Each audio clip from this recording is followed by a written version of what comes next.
Good morning. Today is Tuesday, December 10th. This is Wake Up with KERA News, and I'm Andrew Garcia.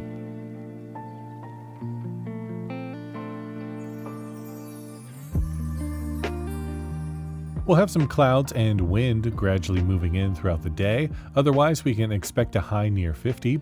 Make sure to bundle up if you're heading out tonight, though. 34 degrees is the low. I'm getting cold already just thinking about it. The city of Princeton's population is really booming. In fact, it's the third fastest growing city in the nation, but that growth is causing some strain, and a tense runoff election could decide who will be in charge of managing that growth. We'll learn more about it after today's news. Food delivery robots will record faces and license plates when they begin operating in downtown Dallas. The company behind the service told a city council committee the data will be censored, but some city council members had concerns about data privacy. The company is teaming up with Uber to deliver in a 2-mile area downtown. They hope to launch the service this month.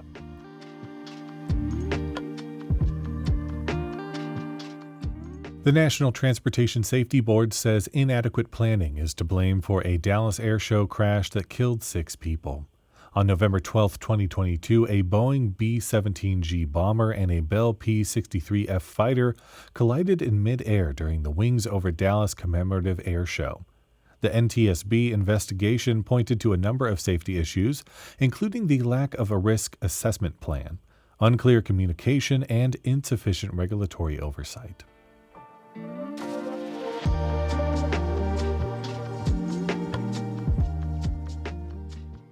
Princeton isn't a small town anymore. The Collin County city is now the third fastest growing city in the nation. That's according to the U.S. Census. KERA's Caroline Love says there's tension over who should lead the growing city in a runoff election for mayor. 4 people ran against Mayor Brianna Chacon in November. Chacon got about 41% of the vote, less than the 51% she needed to avoid a runoff. Eugene Escobar Jr. got around 27% of the vote. Princeton has growing pains. The city estimates it has around 37,000 residents. That's about 6 times more people than there were in 2010.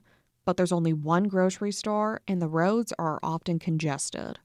The city council issued a temporary moratorium on new residential housing developments in September. Chacon told the Texas Standard the city's growth was straining resources. She says the moratorium will help the city council offset the impact. We do need to take a breather to make for sure that we do have the infrastructure in place, that we do have the public safety services in place, that way we can better serve all of our residents here. KERA reached out to Chacon several times to give her an opportunity to comment before this story aired. Escobar says the moratorium is a good start, but he says the city isn't managing the population boom well. The city was more focused on growing and more focused on bringing in developers and bringing homes in and rooftops that they didn't really understand what that comes with. Escobar says his main concern is public safety. The city estimated it needs about 30 more police officers in the moratorium ordinance. That's almost double the current staffing level. Former Princeton Police Chief Mark Moyle says he sounded the alarm about understaffing in the police department several times. But Moyle says city leadership ignored his request to hire more officers. That's according to a lawsuit he filed against the city in federal court. Chacon and former city manager Derek Borg are also listed as defendants in the lawsuit. Their attorneys have denied Moyle's claims. John Bosco is Moyle's attorney. He says the former chief was denied due process when the city fired Moyle.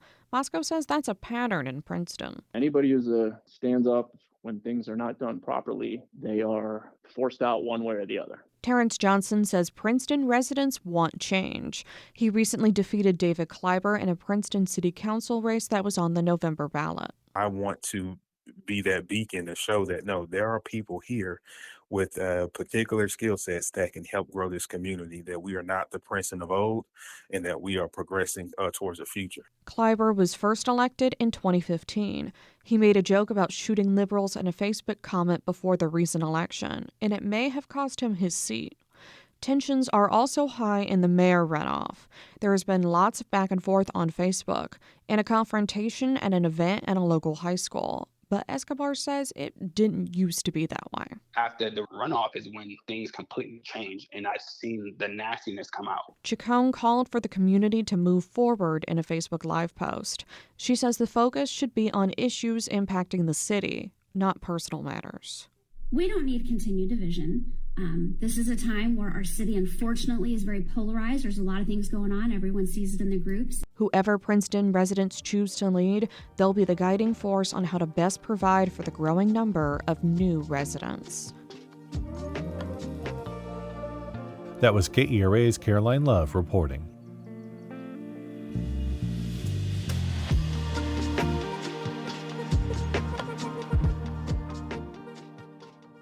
The Mavericks are away, taking on the Oklahoma City Thunder in the first round of the Emirates NBA Cup playoff.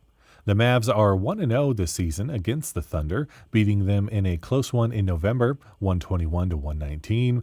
This should be a really good game, so grab your popcorn. Tip-off is at 8:30. And head on to the Janet Kennedy Gallery in Dallas to check out a colorful art exhibition. Julie Shunick Brown's Shed Some Light exhibition explores themes like hope and resilience. For more information and other fun things to do, visit kera.org/calendar.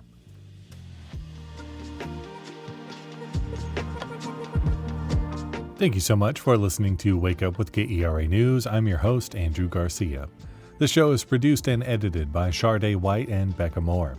For more news in your inbox, visit kera.org/wakeup. There you can subscribe to the Wake Up with KERA News newsletter, written by our colleague Catherine Hobbs.